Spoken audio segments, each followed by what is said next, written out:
Vineet high school పూర్తి చేశాడు.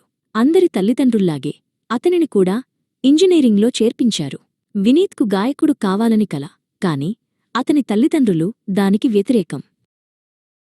College freshers day రోజు వినీత్ను అందరి ముందు పాడమని అడిగారు. అతను చాలా బాగా పాడాడు మరియు అందరి నుండి పెద్ద చప్పట్లు అందుకున్నాడు. వినీత్ సీనియర్ అయిన రావణ్ అతని దగ్గరకు వచ్చి, హే వినీత్, నువ్వు ఎప్పుడైనా సింగింగ్ ఆడిషన్కు వెళ్ళావా అని అడిగాడు. వినీత్ లేదు సార్ అన్నాడు. రావణ్, నీలో నిజంగా గొప్ప ప్రతిభ ఉంది మిత్రమా. ఆడిషన్ల గురించి ఏదైనా తెలిస్తే నీకు చెబుతాను అన్నాడు. వినీత్, సార్, నేను గాయకుణ్ణి కావడం మా తల్లిదండ్రులకు ఇష్టం లేదు అని విచారంగా చెప్పాడు. రావణ్, ఓహ్ అలాగా, ఈ విషయం గురించి మనం తర్వాత మాట్లాడుకుందాం. ఇప్పుడు పార్టీని ఆస్వాదించు అన్నాడు.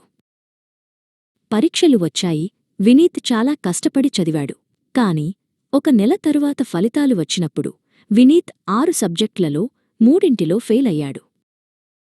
వినీత్ చాలా కుంగిపోయి కాలేజీ ఆటస్థలంలో ఒంటరిగా కూర్చున్నాడు.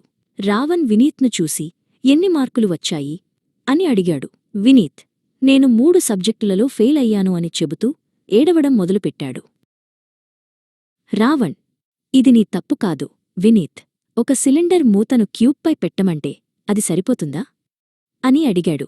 వినీత్, లేదు సార్ అన్నాడు. రావణ్, నీది కూడా అదే పరిస్థితి వినీత్. నువ్వు బలవంతంగా ఇంజనీర్ కావడానికి కాదు, గాయకుడు కావడానికి పుట్టావు అని వివరించాడు. వినీత్, నాకు మా తల్లిదండ్రులంటే భయం అన్నాడు. రావణ్, అది నాకు వదిలే అని చెబుతూ తన బ్యాగ్ నుండి సూపర్ సింగర్ పోటీ దరఖాస్తు ఫారం తీశాడు. ఫారం చూసి వినీత్ ఆశ్చర్యపోయాడు.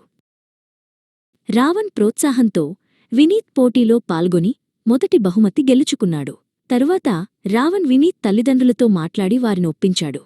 వారు తమ కొడుకు ప్రతిభను చూసి గర్వపడ్డారు. వినీత్ దేశంలో ఒక మంచి గాయకుడిగా ఎదిగి ఎంతో కీర్తిని సంపాదించాడు. అతను తన ప్రతి అవార్డును తన గురువు రావణ్కు అంకితం చేసేవాడు. ప్రతి ఒక్కరికీ వారి స్వంత ప్రతిభ ఉంటుంది. మీ కలలను ఎప్పుడూ వదులుకోకండి.